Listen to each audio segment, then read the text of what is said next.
Assalamualaikum warahmatullahi wabarakatuh. Selamat pagi, salam Pancasila.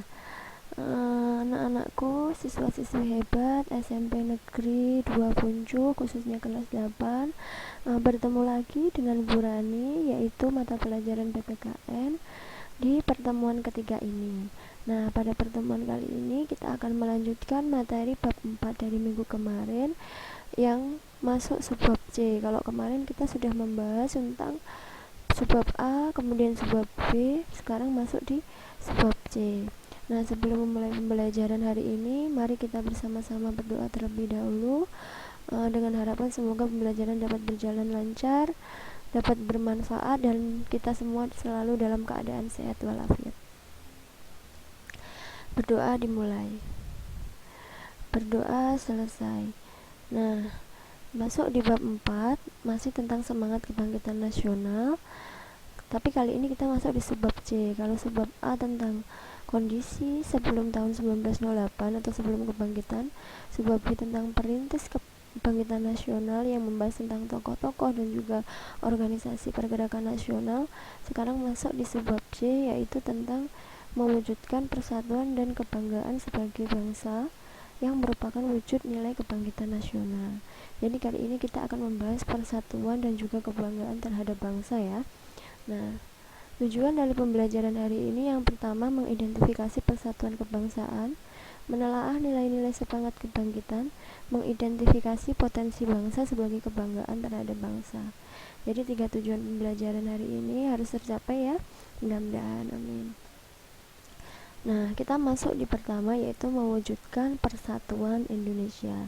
Kita sudah bahas kemarin ya bahwa persatuan itu adalah sesuatu yang terdiri dari bermacam-macam corak, bermacam-macam jenis, bermacam-macam bagian yang berkumpul menjadi satu kesatuan yang utuh yang memiliki tujuan yang sama. Nah, itu adalah persatuan. Nah, kalau persatuan di Indonesia itu artinya bersatunya terdiri dari berbagai suku, berbagai agama, berbagai ras dan golongan, serta adat istiadat yang bersatu membentuk sebuah negara namanya negara Indonesia dengan tujuan yang sama, yaitu untuk kemakmuran bangsa. Nah, itu adalah persatuan Indonesia. Makanya negara Indonesia itu memiliki semboyan, yaitu semboyan kita Bhinneka Tunggal Ika, bersatu satu tetapi tetap satu jua.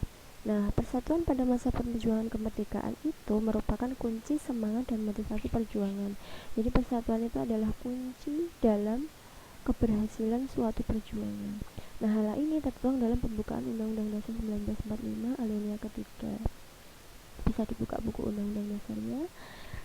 Dilihat bahwa di alinea ketiga itu menyatakan tentang persatuan dan juga perjuangan bangsa Indonesia. Nah, tahap pembinaan persatuan bangsa yang menonjol artinya hal-hal yang menjadikan dasar Indonesia itu bersatu apa aja. Yang pertama, perasaan senasib. Apa bu perasaan senasib? Perasaan senasib adalah perasaan di mana kondisi ingin bangkit dari bangsa yang terjajah. Karena apa? Karena kita merasa satu kelahiran, satu tempat tinggal, kemudian merasa sama-sama menjadi bangsa yang terjajah. Jadi kita perlu untuk berjuang bersama. Kemudian kebangkitan nasional, ya, kesadaran untuk bersatu dan berjuang secara nasional, bukan masing-masing daerah. Ya, sudah Ibu jelaskan kemarin bahwa sebelum tahun 1908 atau sebelum kebangkitan nasional, perjuangan bangsa Indonesia itu masih bersifat kedaerahan, artinya belum bersatu. Nah, setelah kebangkitan mereka menyadari akan pentingnya sebuah persatuan seluruh daerah, ya, jadi bersifat nasional. Sumpah Pemuda, ya, Sumpah Pemuda ini tahun 1928. Kita akan bahas di bab 5 nanti tentang Sumpah Pemuda ya. Kemudian ini Sumpah Pemuda menunjukkan bahwa penegasan bagi bangsa untuk mewujudkan negara yang merdeka. Nah, puncaknya adalah proklamasi kemerdekaan, yaitu tanggal 17 Agustus 1945 sebagai kemerdekaan bangsa Indonesia. Jadi 4 ini adalah merupakan tahapan pembinaan persatuan Indonesia atau dasar yang dijadikan persatuan bangsa Indonesia. Nah, kita masuk dasar persatuan dan kesatuan bangsa secara legalitas, ya, eh, secara resmi bangsa Indonesia itu memiliki dasar persatuan. Yang pertama Pancasila, yang kedua Undang-Undang Dasar 1945 sebagai konsensus atau kesepakatan nasional yang diwakilkan oleh para pendiri bangsa terdahulu. Pancasila adalah dasar negara yang digali dari kepribadian bangsa yang mengandung nilai-nilai dasar sebagai pedoman dalam penyelenggaraan negara. Kalau Undang-Undang Dasar 1945 adalah hukum dasar yang dijadikan pedoman dalam tatanan kehidupan negara yang terdiri dari pembukaan dan isi. Jadi Pancasila ini adalah dasarnya, Undang-Undang Dasar 1945 ini adalah hukum dasarnya, ya, hukum-hukum yang mengatur kehidupan berbangsa dan bernegara. Ya, itu adalah dasar persatuan dan ini harus kalian pahami dengan benar, ya. Kalian harus hafal Pancasila, kalian harus tahu Undang-Undang Dasar 1945. Nah, kemudian di saat ini, di zaman ini, ya, di zaman era globalisasi saat ini, itu rawan melemahnya persatuan dan kesatuan bangsa. Karena apa? Karena banyak sekali pengaruh budaya asing yang kadang generasi muda tentunya itu tidak mau menfilter atau tidak mau menyaring terlebih dahulu budaya-budaya yang mereka terima dari luar, karena mengingat informasi saat ini itu sangat mudah menyebar melalui internet maupun melalui televisi. Jadi seluruh informasi tidak ada batas, ya, di seluruh dunia ini mudah sekali kita dapatkan informasi, gaya hidup, kemudian dan lain sebagainya. Jadi semua serba global atau mendunia. Nah, globalisasi ini apabila tidak kita sikapi dengan baik, maka akan melemahkan persatuan dan kesatuan bangsa yang tentunya akan efeknya adalah mudah terpecah belah. Nah, bentuk-bentuk mulai lemahnya persatuan dan kesatuan bangsa apa aja? Maraknya kekerasan kalangan muda seperti tawuran, rasa tidak hormat terhadap orang tua, perilaku menyimpang seperti narkoba, pornografi, dan lain-lain, melemahnya patriotisme dan nasionalisme, sikap curiga dan benci satu sama lain, kecenderungan mengadopsi budaya lain. Nah, ini adalah beberapa bentuk-bentuk bahwa mulai melemahnya persatuan dan kesatuan bangsa Indonesia.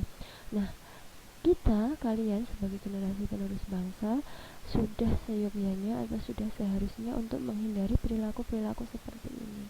Jadi kalian sebagai generasi bangsa, kita semua harus menjunjung tinggi persatuan dan kesatuan, harus pandai menfilter informasi, harus pandai menfilter budaya-budaya dari luar negeri, dan menjunjung tinggi nilai-nilai masyarakat atau norma-norma di dalam masyarakat serta melestarikannya, ya. Jadi sikap-sikap seperti ini harus kalian hindari. Nah, melemahnya persatuan bangsa tentunya akan melemahkan cita-cita nasional. Jadi kalau bangsa Indonesia persatuannya sudah lemah, maka cita-cita nasional itu akan sulit tercapai, ya enggak? Jadi maka dari itu jangan sampai persatuan dan kesatuan bangsa kita lemah. Kita harus menjadi bangsa yang kuat, bangsa yang senantiasa bersatu. Nah, nilai-nilai semangat di dalam Undang-Undang Dasar 1945.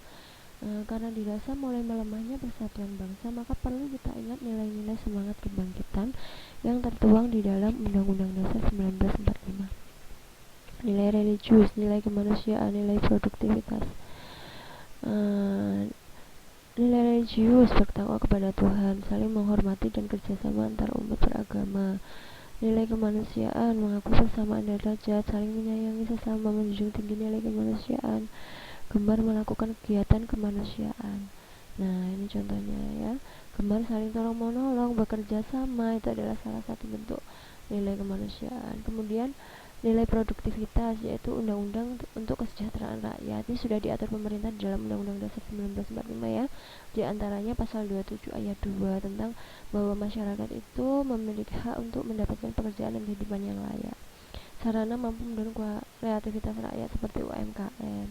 Kemudian ada nilai demokrasi. Nah, pilar utama persatuan, rasa cinta tanah air, jiwa patriot bangsa, tercapainya kesejahteraan rakyat, dan rasa bangga terhadap bangsa ini adalah pilar-pilar persatuan di dalam nilai demokrasi. Kemudian nilai kesamaan derajat, semua warga negara memiliki hak dan kedudukan yang sama di mata hukum. Kemudian menegakkan HAM dan harus dihargai, ya. tertuang dalam pasal 28A sampai 28C Undang-Undang Dasar 1945. Nilai ketaatan hukum, semua warga negara wajib mentaati hukum, lembaga hukum wajib menegakkan hukum yang adil. Nilai keseimbangan, yaitu keseimbangan antara hak dan kewajiban seperti toleransi, tolong menolong, rukun, dan lain-lain. Kemudian seimbang antara kehidupan jasmani dan rohani. Jasmani dan rohani ini maksudnya antara kehidupan dunia, rohani itu antara kehidupan akhirat atau hubungannya dengan Tuhan. Nah, ini adalah nilai-nilai yang terkandung dalam Undang-Undang Dasar 1945 sebagai nilai semangat kebangkitan, semangat perjuangan. Dan kita harus meneladaninya, nilai-nilai tersebut, menerapkan nilai-nilai tersebut dalam kehidupan sehari-hari. Nah, sebagai seorang yang lahir dan besar di tanah air Indonesia, kita harus bangga terhadap bangsa Indonesia dan selalu berupaya mempertahankan negara kesatuan Republik Indonesia. Loh, mengapa? Ya, kita harus bangga. Kenapa kita harus bangga? Apa alasannya? Alasannya adalah satu, Indonesia memiliki keanekaragaman sosial budaya dan adat yang indah, semboyan Bhinneka Tunggal Ika sebagai pemersatu bangsa. Nah, ini tidak mesti ada di negara lain ya.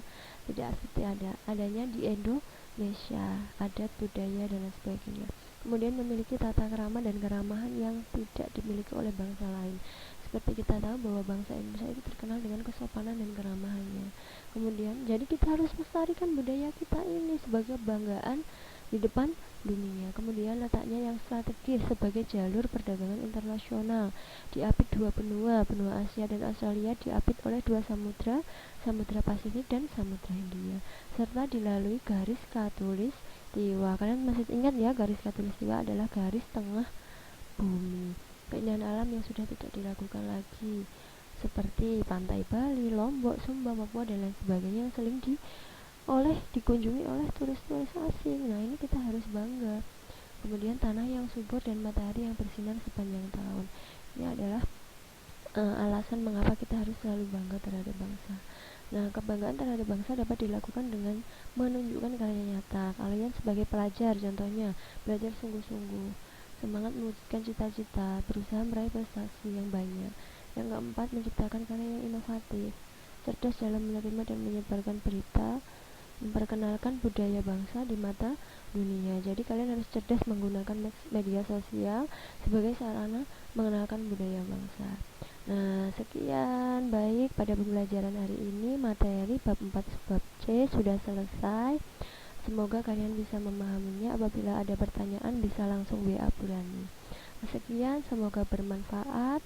Ada kata-kata dari Insinyur Soekarno, semoga memotivasi kalian, yaitu beri aku 10 orang tua akan kucabut Semeru dari akarnya, beri aku 1 orang pemuda akan kuguncangkan dunia. Jadi Insinyur Soekarno pernah berkata seperti ini kepada masyarakat Indonesia, yang kalian sudah tahu artinya bahwa kekuatan seorang pemuda itu sangat besar. Pemuda itu adalah tonggak perubahan. Siapa pemuda itu? Ya kalian-kalian ini, generasi penerus bangsa. Baik, semoga pembelajaran hari ini bisa bermanfaat bagi kita semua. Kurang lebihnya mohon maaf. Wassalamualaikum warahmatullahi wabarakatuh. Selamat pagi, salam Pancasila, salam semangat.